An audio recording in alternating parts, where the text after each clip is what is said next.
talk to you what a leader truly is and how it may help you. So please welcome Terry Allen.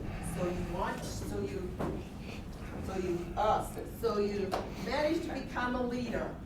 Terry Allen.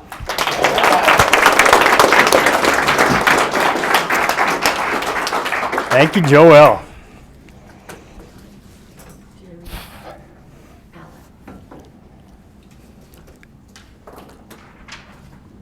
Michael was a young executive,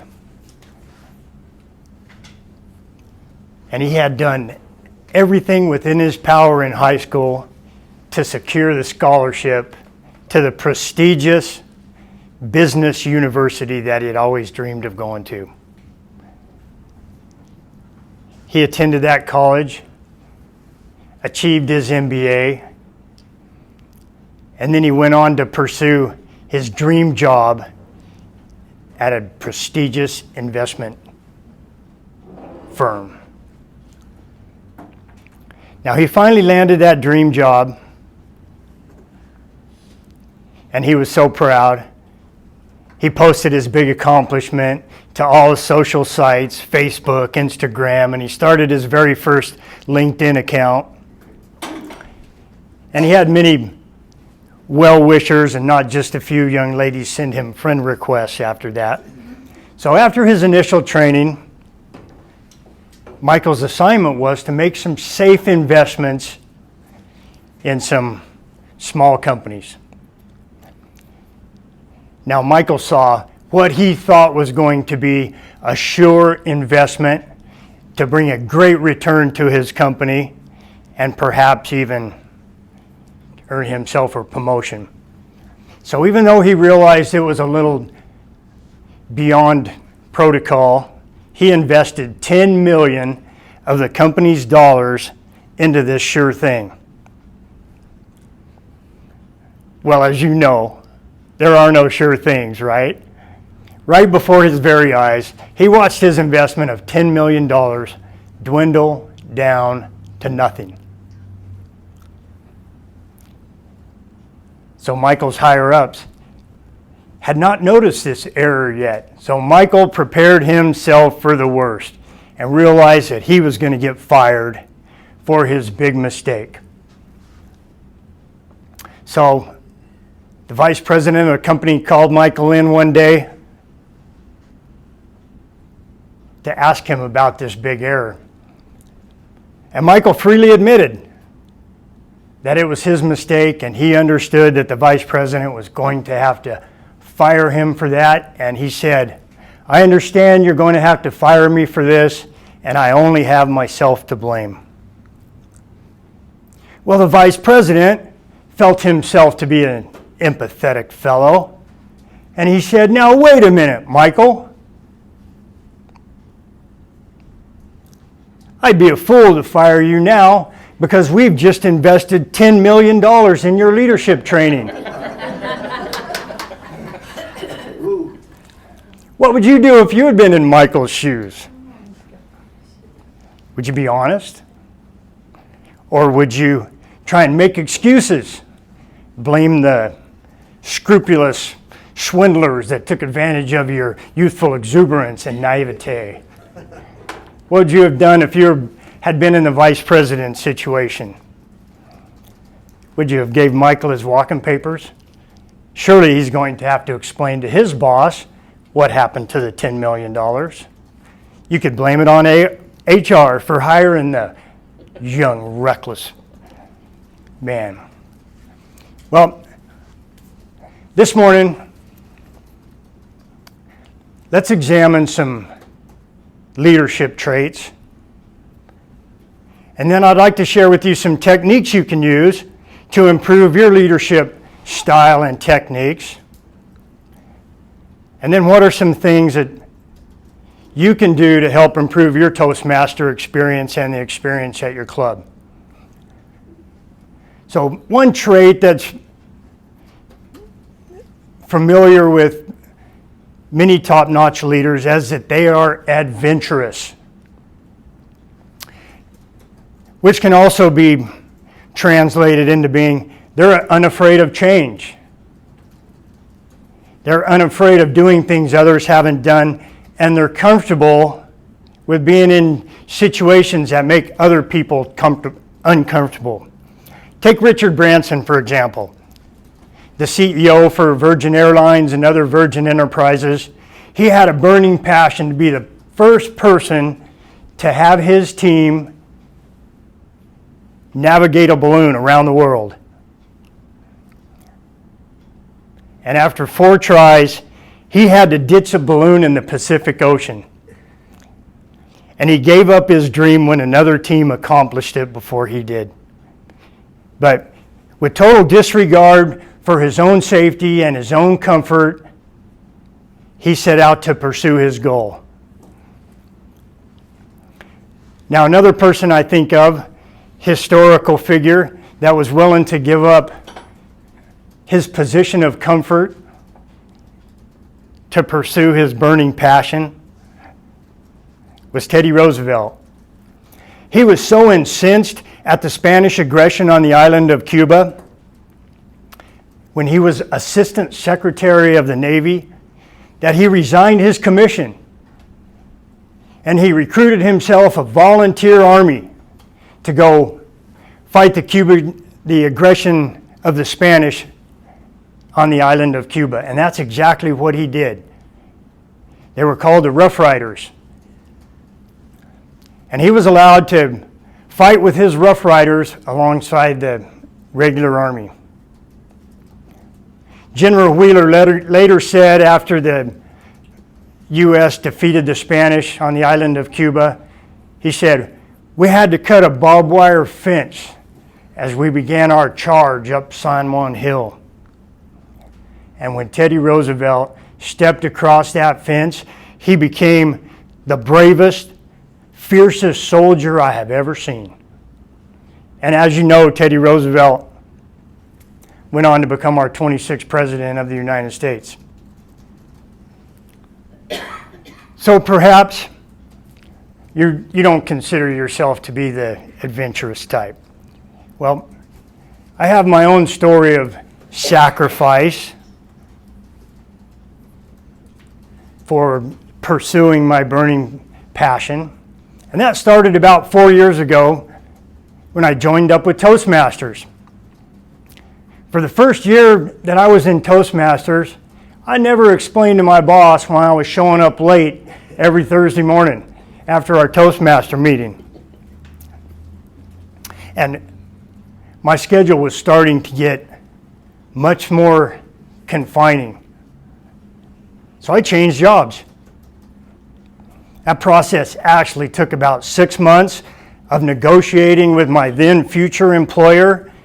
And one of the main stipulations was that I would have as much time as I needed to devote to Toastmasters on Thursday morning.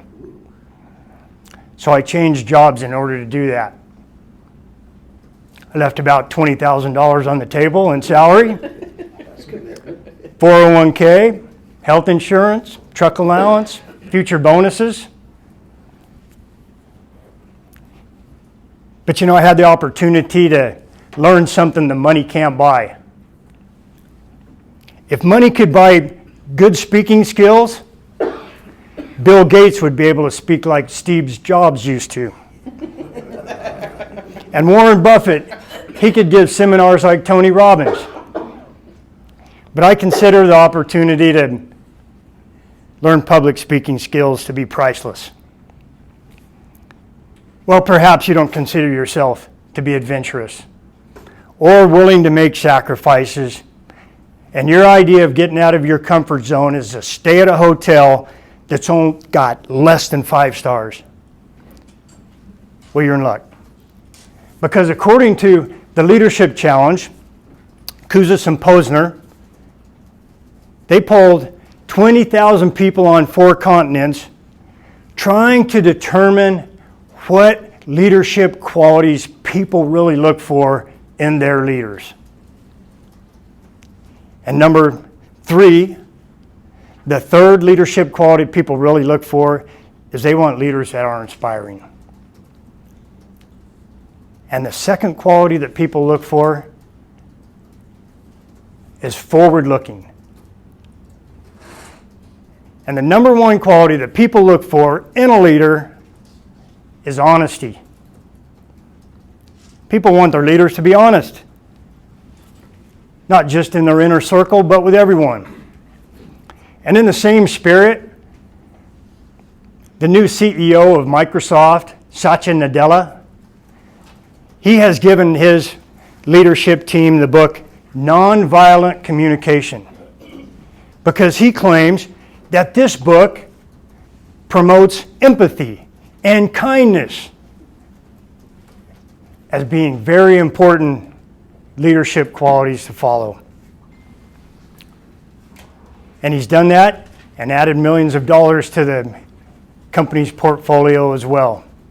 So you don't have to be a superstar, globetrotter, adventure-seeking, thrill-seeking person to be a good leader. If you're willing to be empathetic and honest, you have what it takes to be a great leader.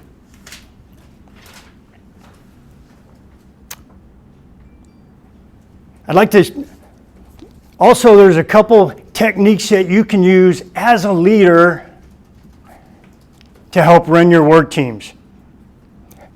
A good leader knows how to run circles around their work teams. Not just literally, well, sometimes literally. But take this meeting, for example. The leaders have gone forward, made all the proper preparations in advance of us showing up. And then they come alongside and they make sure everyone's greeted as they came in, and they provide what we need for the meeting. Some of us have been delegated certain tasks to do during the meeting, and that was on the leaders. And when the meeting's over, they need to come along behind and they need to make sure that we leave the room in proper condition. Now, in my line of work, if you look at that from a construction point of view, before a project needs to get started, the leader needs to make sure that the work team has everything they need to accomplish the task. First of all, and sometimes the hardest thing to get, is all the information, the set of plans. And some of you realize that the information between the architect and the structural engineer don't jive sometimes. You need the material, the equipment, the motivation, and then the leader comes alongside and he makes sure that the team is using the right methods and they understand the scope of work that needs to be done. Not too much and not too little. The leader comes along behind and makes sure that the quality is acceptable when the project is done. A good leader needs to learn how to run circles around his work team. Now, when it comes to delegating, it would be nice if tasks could just be delegated and forgotten about. But the leader that does that is going to find out things are rarely done to their satisfaction. So consider a pyramid. And draw a horizontal line right through the middle of the pyramid. And then do it again in the top triangle, and one more time, so that you have 3 lines running through your pyramid. These sections represent the level of supervision that it takes to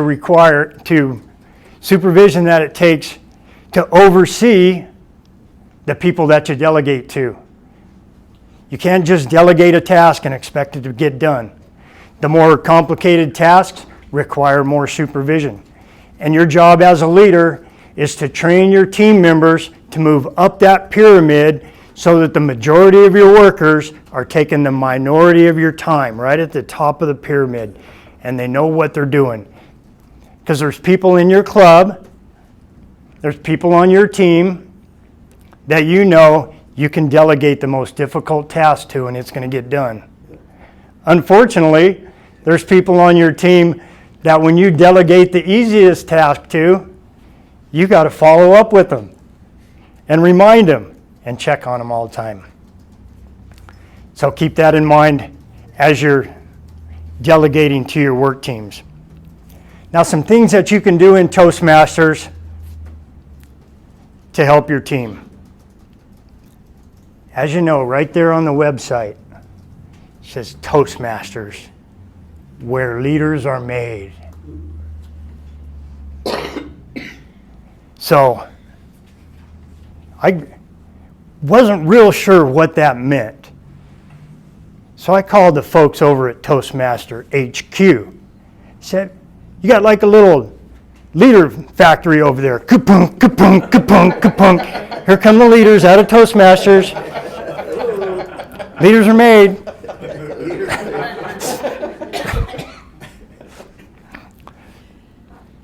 And after much explanation, we finally boiled it down, and she told me this.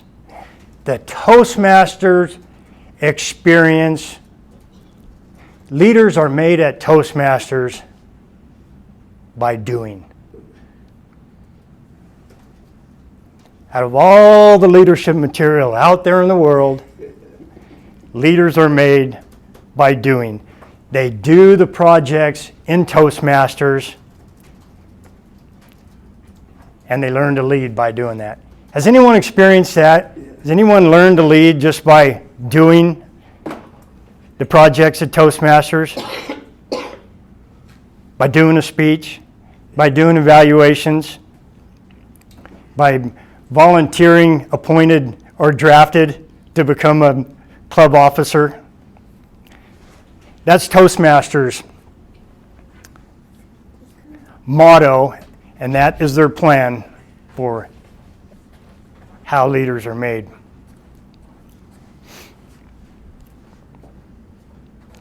Now, when it comes to the question of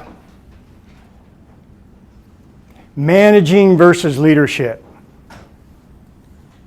you've probably heard it said that you manage things and you lead people. I agree with that. Have you ever heard of anyone managing a horse to water? Get him to drink? Things are managed and people are led. But a good manager has to be able to manage things as well as lead people. So some of the things that we manage as Toastmasters start at the very bottom level. We manage the location of the club, the situations of the club, the agenda, the program and pathways. Those are things that have to be managed. But as we lead people, people are encouraged. People are lifted up. That's why we have our evaluation program, so that we can lead people and encourage them, and meetings like this. Well, I'd like to leave you